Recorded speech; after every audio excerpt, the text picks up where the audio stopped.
Assalamualaikum warahmatullahi wabarakatuh. Alhamdulillahirabbil alamin. Wabihi nasta'inu ala umuri dunya waddin. Asyhadu an la ilaha illallah wahdahu la syarikalah wa asyhadu anna Muhammadan abduhu wa rasuluh. Allahumma sholli ala sayidina Muhammad wa ala alihi wa sahbihi azmain, amma ba'du. Pada kesempatan ini saya akan menyampaikan kisah menarik, yaitu calon penghuni surga. Dikisahkan bahwa Nabi Muhammad SAW lagi berbincang dengan para sahabatnya. Maka Rasulullah SAW menyampaikan, nanti akan ada yang datang calon penghuni surga. Maka datanglah seseorang yang dikatakan calon penghuni surga tersebut. Para sahabat merasa takjub, merasa ingin tahu, merasa penasaran apa sih amalan sahabat ini sehingga Rasulullah menyampaikan beliau ada calon penghuni surga. Maka didatangilah rumah sahabat tersebut oleh Ibnu Umar. Beliau minta izin untuk tinggal beberapa hari di rumah tersebut. Ini sahabat ini sangat tertarik lagi kalau urusannya surga, cepat ya untuk mencari tahu. Berbeda dengan kita yang selalu kita ingat adalah dunia.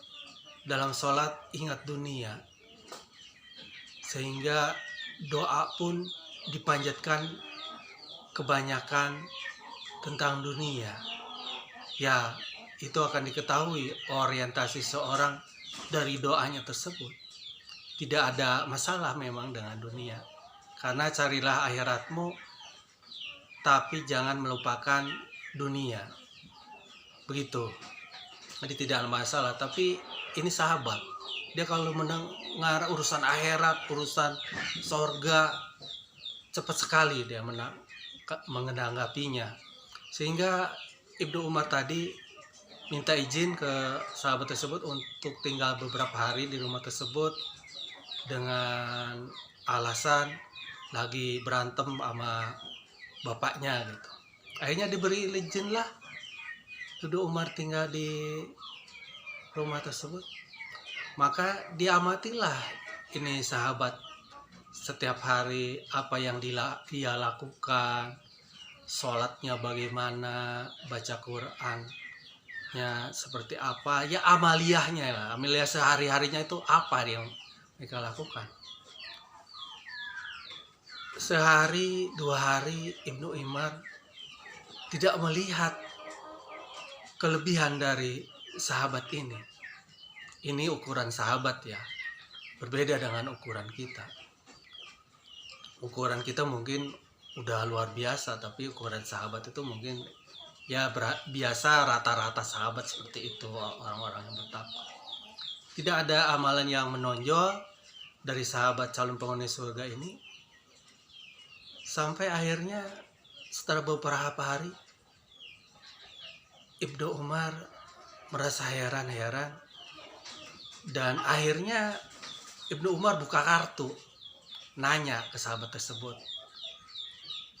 wahai saudaraku, sebenarnya saya ini tidak lagi berantem sama orang tua saya, tetapi saya penasaran dengan amaliyah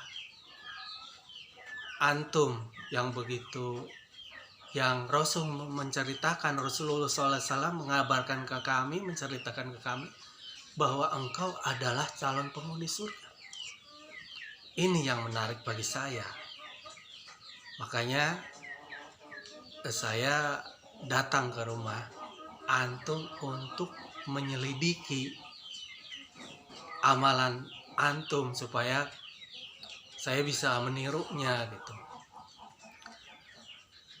Akhirnya sahabat tersebut tadinya tidak ingin menyampaikan apa-apa, tapi lama-lama karena bersifat pribadi akhirnya menyampaikan, buka kartu juga akhirnya menyampaikan bahwa memang ibadah yang dia lakukan itu biasa saja, tidak menonjol seperti orang-orang lain.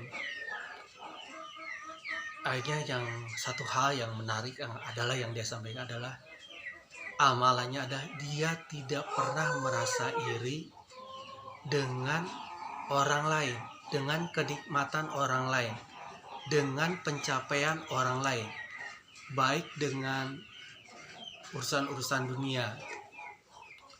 Jadi dia tidak merasa iri orang lain sukses, orang lain punya jabatan, orang lain naik pangkat, orang lain nambah mobilnya, orang lain nambah kendaraannya. Dia tidak merasa iri dengan hal tersebut. Pokoknya intinya dia tidak merasa iri terhadap orang lain. Ini karena penyakit iri ini bukan perkara gampang ya. Sikap iri, hasad itu kita tidak terlepas dari sifat-sifat tersebut. Semua berpotensi kena rasa tersebut, rasa iri tersebut, rasa tersebut. Sekarang ada kita punya saudara yang kehidupannya lebih baik dari kita, mungkin di pikiran-pikiran kita adalah tumbuh-tumbuh hal yang tidak baik lah, gitu, merasa merasa pengen lah seperti dia, pengen ya ada iri sedikit gitu atau apa gitu. Karena sifat dasar manusia adalah bahwa tidak suka dengan orang lain yang melebihi dari dirinya. Makanya kalau kita bercerita ya tentang sesuatu hal, orang lain lawan bicara kita akan berbicara yang lebih bagus lagi, yang akan lebih hebat lagi, yang lebih takjub lagi, yang lebih wonderful lagi. Ceritanya seperti itu. Jadi selalu sifat dasar manusia ini tidak mau kalah dengan yang lainnya. Nah, kembali lagi ke sahabat tersebut. Jadi beliau tidak pernah merasa iri dengan nikmat yang didapat oleh orang lain. Kan kita kalau di zikir pagi itu ada zikir atau doa yang kita bacakan ya. Kalau nggak salah ya, asbahna bi min nikmatin au bi ahadin min khalqika pamin ka wahdaka la syarikala falakal hamdu walaka syukru. Saya tidak begitu hafal teksnya, kira-kira seperti itulah. Yang saya pahami dari maknanya adalah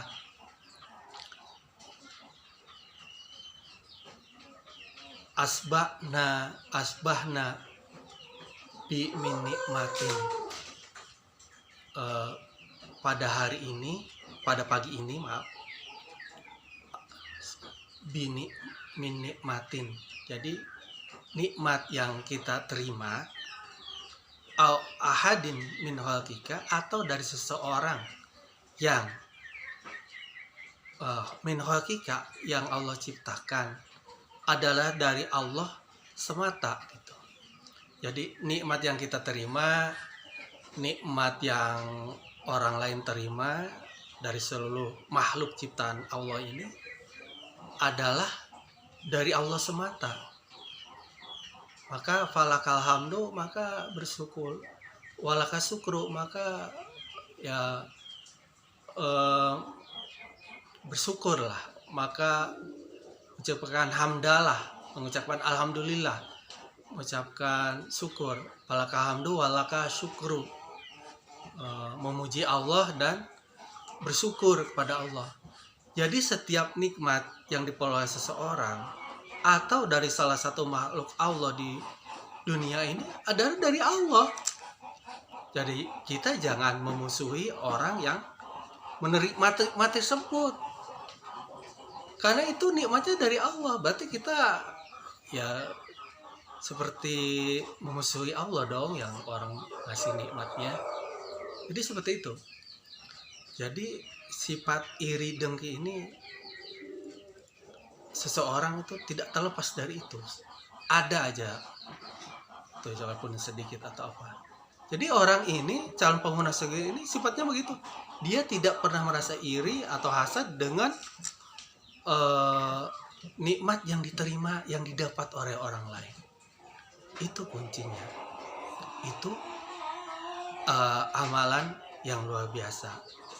Nah, setelah mendengar penghuni rumah ini buka kartu menyampaikannya kepada Ilmu Umar baru merasa paham.